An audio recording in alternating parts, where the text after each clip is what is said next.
நம்ம சேனல் சார்பாக உங்கள் எல்லாருக்குமே அன்பான வணக்கம். எல்லாருடைய வீட்டில் பிரதான வாசலை நிலை வாசல் அப்படின்னு நம்ம சொல்லுவோம். வீடை கட்டும் பொழுது எந்தெந்த விஷயத்திற்காகவும் பெரிதாக பூஜைகள் எதுவுமே செய்வதில்லை அப்படின்னு சொன்னாலும் கூட நிலை வாசல் கதவை பொருத்தும் பொழுது கட்டாயமாக பூஜை செய்வது உண்டு.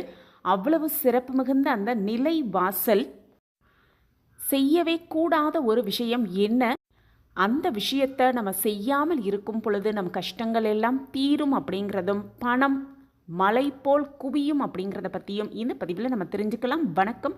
நம்ம சேனலுக்குள்ளே உங்கள் எல்லாரையும் வரவேற்கிறதுல எனக்கு ரொம்ப ரொம்ப சந்தோஷம். இறைவனோட ஆசிர்வாதம் எல்லாருக்கும் கிடைக்கட்டும். கஷ்டம் பிரச்சனை அப்படின்னு பார்த்தோன்னா ஏதாவது ஒரு வகையில் வீட்டுக்குள்ளே வந்துக்கிட்டே இருக்குது. பிரச்சனையிலிருந்து வெளிவர மாதிரி தெரியுது, மேலும் மீண்டும் ஒரு பிரச்சனை ஏதாவது ஒரு ரூபத்தில் வந்துடுது.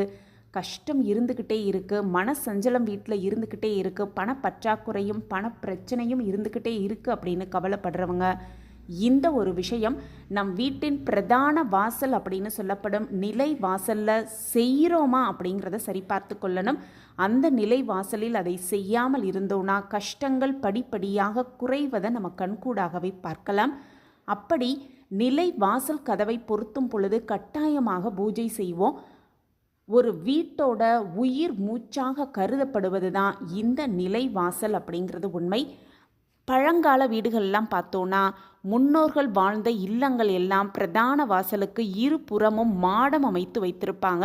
காலை மாலை இரு வேளையும் இந்த மாடத்தில் விளக்கை வைத்து ஏற்றுவார்கள் அப்படிங்கிறது உண்மை.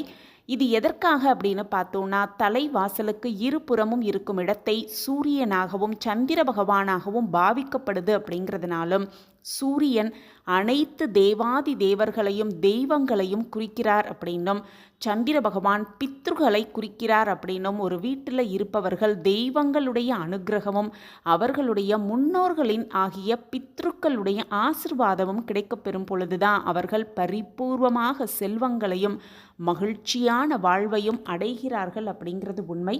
அவ்வளவு சிறப்பு மிகுந்த அந்த நிலை வாசலுக்கு இருபுறமும் ஏற்றப்பெறும் விளக்கு அப்படிங்கிறது இறைவனோட ஆசிர்வாதத்தை பெறுவதோடு மட்டுமல்லாமல் முன்னோர்களின் ஆசிர்வாதத்தையும் பெற்றுக்கொள்வதற்கான ஒரு அரிய வாய்ப்பாகவே பார்க்கப்படுது.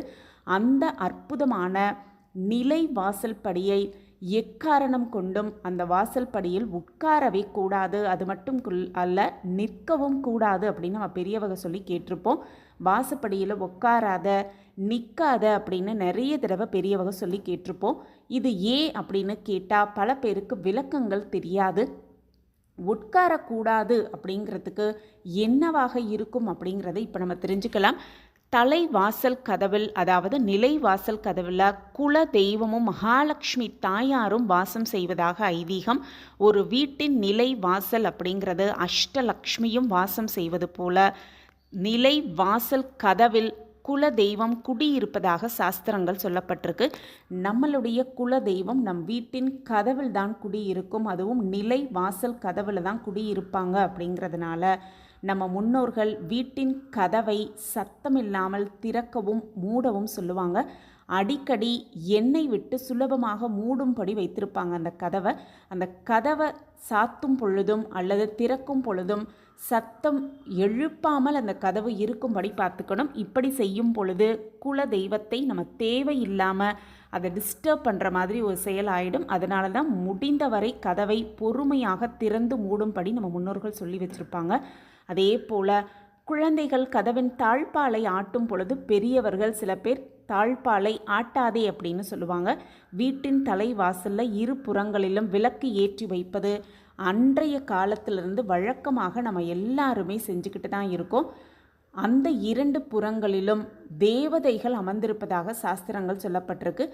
இதே போல் எப்படி நம்ம கோவிலில் வாசல் படியை மிதிக்காமல் தாண்டி உள்ளே போவோமோ அதே போல தான் வீடு அப்படிங்கிறது ஒவ்வொருவருக்கும் ஒரு கோவிலாக நம்ம நினைக்கணும். கோவில் வாசல் படியை தாண்டி உள்ளே செல்வோமோ அதே மாதிரி வீட்டின் நிலை வாசல் படியும் மறந்தும் கூட மிதிக்கக்கூடாது, அதன் மேல் அமரக்கூடாது அப்படிங்கிறது முக்கியம். நம் வீட்டு நிலை வாசல் படிகளுக்கு மஞ்சள் குங்குமம் இட்டு வழிபடுவது இந்த தேவதைகளுக்கு தான் அப்படிங்கிறது உண்மை. அத்தகைய தெய்வ சக்தி வாய்ந்த அந்த நிலை வாசல் படியை மிதித்து கொண்டு உள்ளே செல்லக்கூடாது அப்படின்னும் ஒருபோதும் நிலைவாசல் படியில் அமரக்கூடாது அப்படின்னும் சொல்லப்பட்டிருக்கு. வீட்டின் தலைவாசலில் மகாலட்சுமியும் கதவில் குல தெய்வமும் வாசம் செய்வதால் அந்த இடத்தில் தலை வைத்து படுக்கக்கூடாது அப்படின்னும் சொல்லப்பட்டிருக்கு. தரித்திரியம் ஏற்படுத்தும் அப்படின்னும் சொல்லுவாங்க. அதே போல் நிலை வாசலில் கால் வைத்து நிற்கவே கூடாது அப்படின்னும், அந்த இடத்தில் நின்று கொண்டு தலை வாருவது இந்த மாதிரி செய்தோன்னா வீட்டில் தரித்திரியம் குடிபுகும் அப்படிங்கிறதுனாலும், கஷ்டங்கள் சேரும் அப்படிங்கிறதுனாலும், பணப்பற்றாக்குறை இருக்கும் அப்படிங்கிறதுனாலும் முடிந்தவரை அந்த இடத்தில் அமரவோ நிற்கவோ காலால் அந்த நிலை வாசல் படியை மிதித்து கொண்டு நிற்பது அப்படிங்கிறது மிக மிக ஒரு தவறான விஷயம். இந்த செய்களை தவிர்த்துவிட்டு நாம் வாழ ஆரம்பித்தோன்னா நம் வாழ்வில் கஷ்டங்கள் குறைவதை நம்ம கண்கூடாகவே பார்க்கலாம். ஒரு மனிதனுக்கு பரிபூர்வமான செல்வமும் மகிழ்ச்சியான வாழ்க்கையும் ரெண்டும் இருந்துட்டா சந்தோஷம் அப்படிங்கிறது தானாகவே வந்துடும்.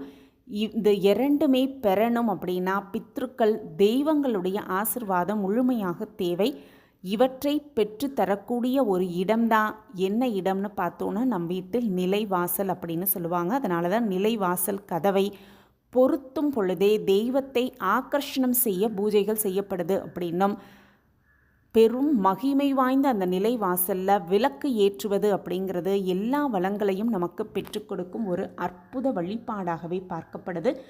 செவ்வாய் வெள்ளிக்கிழமைகளில் பூஜைகள் செய்யும் பொழுது, விசேஷ நாட்களில் வீட்டின் பூஜைகள் செய்யும் பொழுது நிலைவாசலுக்கும் மஞ்சள் குங்குமம் வைத்து அலங்காரம் செய்து நிலைவாசல் கதவில் மஞ்சள் குங்குமம் வைத்தோன்னா அந்த வீட்டில் கடன் பிரச்சனைகள் வெகுவாக குறையும் அப்படின்னும், நிலை வாசல் கதவை எப்பொழுதுமே சுத்தமாக வைத்திருக்க வேண்டும் அப்படின்னும், தூசிகள் படியாமல் கொஞ்சமாக ஈரப்பதம் இருக்கும் துணியால் வாரத்துக்கு ஒரு முறையாவது துடைத்து நிலை வாசல் கதவு முழுவதும் சுத்தம் செய்வது ரொம்ப ரொம்ப நல்லது அப்படின்னும், தெய்வம் கடாட்சம் பெற ஸ்வஸ்திக், ஓம் இந்த மாதிரி சின்னங்களை நிலை வாசல் கதவில் வரைந்து வைப்பது அப்படிங்கிறது ரொம்பவே ஒரு சிறப்பான விஷயமாக பார்க்கப்படுது. தினமுமே நிலை வாசல் கதவுக்கு ஏதாவது ஒரு நைவேத்தியம், கற்கண்டோ அல்லது ஒரு சொட்டு பால் வைத்து வழிபாடு செய்வது குலதெய்வத்தின் ஆசிர்வாதத்தை முழுமையாக பெற்றுக்கொள்வதற்கான ஒரு அற்புத வாய்ப்பாகவே பார்க்கப்படுது. மகாலட்சுமியின் அனுகிரகமும் நம் வீட்டில் கிடைக்கப்பெற்று செல்வ செழிப்பாகவும் வளமாகவும் நலமாகவும் வாழலாம்.